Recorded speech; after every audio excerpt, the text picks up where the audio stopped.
Her father committed suicide. Two of her friends died, and there's just something about the mysterious new girl Ornessa that bugs her. And all the while, she kept a diary of these and other events that happened in her junior year. Set in the late 1960s in an all-girls boarding school, the young narrator is driven to insanity. As an act of revenge for her friend Lucy's death, the nameless narrator sets fire to her school, starting with Ornessa's belongings. This is the last entry the narrator wrote in Rachiel Klein's The Moth Diaries as she waited for her punishment. I'm all alone. Ornessa's a vampire. I haven't been able to write these words before tonight. I couldn't transform my fears into a conscious statement. She wants me, and only me, to see it. Her hand is guiding mine as I write these words.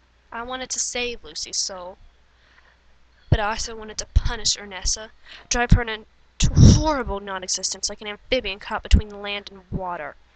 If I hadn't fought back, maybe Ornessa would have had to kill Lucy. There was enough blood in Lucy's body to nourish the both of them, to keep them both here. Lucy could have lingered in that weakened state, waxing and waning like the moon. She could have remained pure. No. Ornessa needed that orgasm with eyes wide open. Every day she would have had to look at Lucy and thought, do it. Don't do it. Do it. The way I take that thin piece of steel out of my desk and hold it in the palm of my hand. Study it as I'm seeing and feeling it for the first time. Don't do it. Do it. This morning I put it between the pages of my journal. I looked out the window of Miss Norris's apartment, and I could see, 4 floors below me, that the pavement was still wet and dark pools of water had collected in the depressions. The firemen had roped off an area littered with broken glass and charred pieces of wood. Ornessa walked down the main steps from the residence to the drive, climbed into a green car waiting for her, and drove off. She wasn't carrying anything. No one stopped her from leaving. They were only thinking about me. I have less to write about than I thought I would. That's just as well. There are no pages left. I'm writing these words on the back-end paper.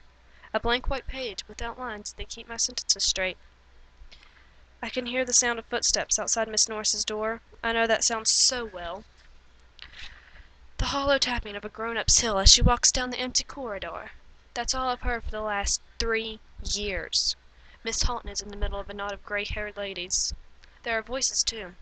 Miss Norris came out of the other room just now. They are at the door. I have to put my pen and journal away.